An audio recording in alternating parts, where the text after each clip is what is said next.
given the governing body's stance on pilot programs specific to residential properties, the last time we did this, we kind of made it a pretty public statement as to why we were doing it.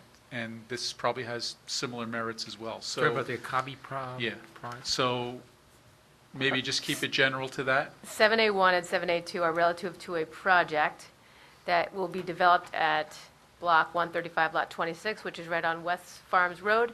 It's an affordable housing project.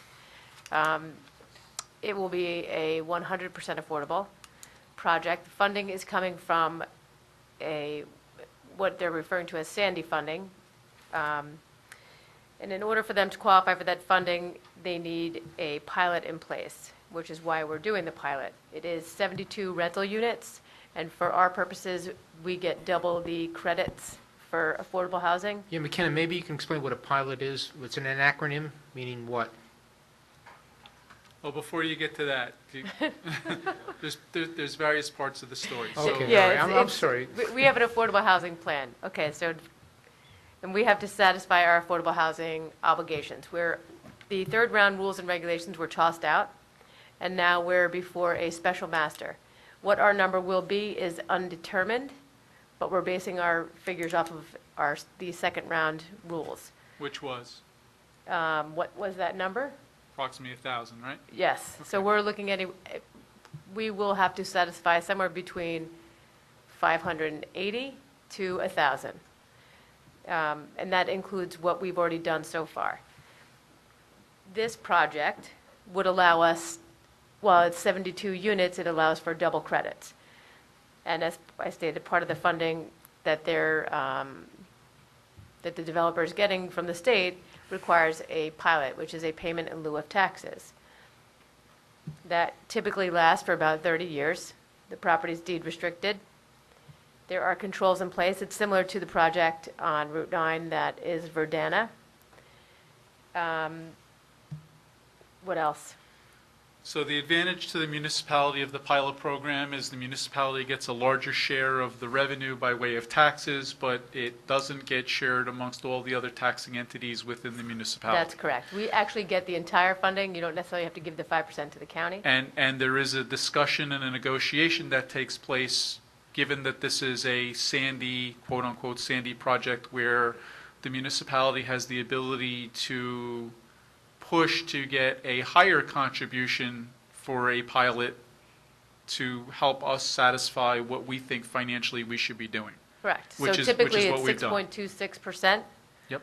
of the rental income. And in this case, we were able to secure 8%, which is, More money up front to the municipality. sure.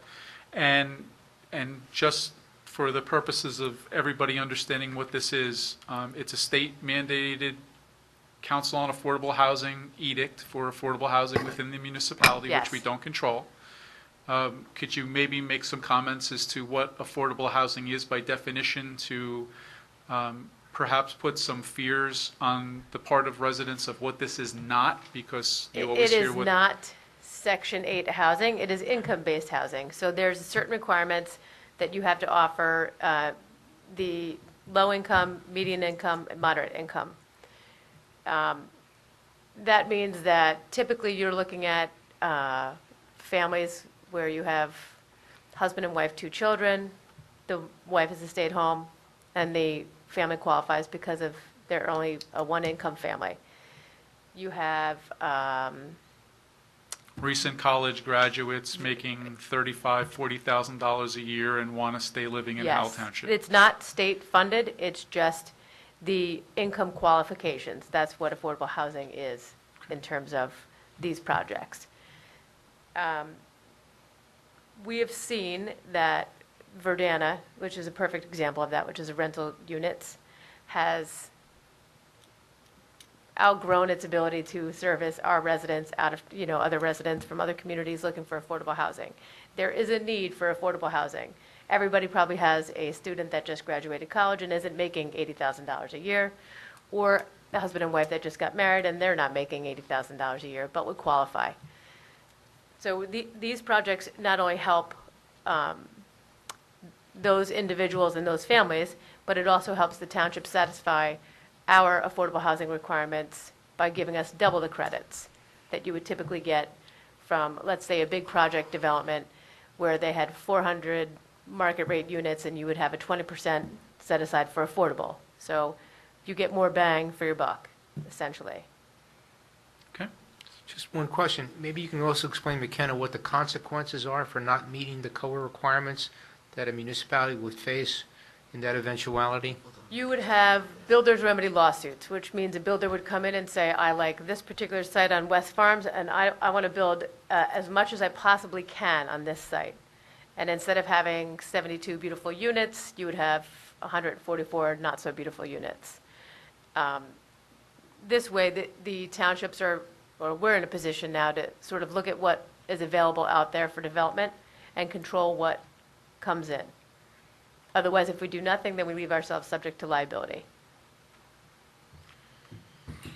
Is that what you were looking for? Plenty. Good job, McKenna. Thanks. Any other discussions on that or any other item on the consent agenda? Motion to approve. How many are we? 25. Condensed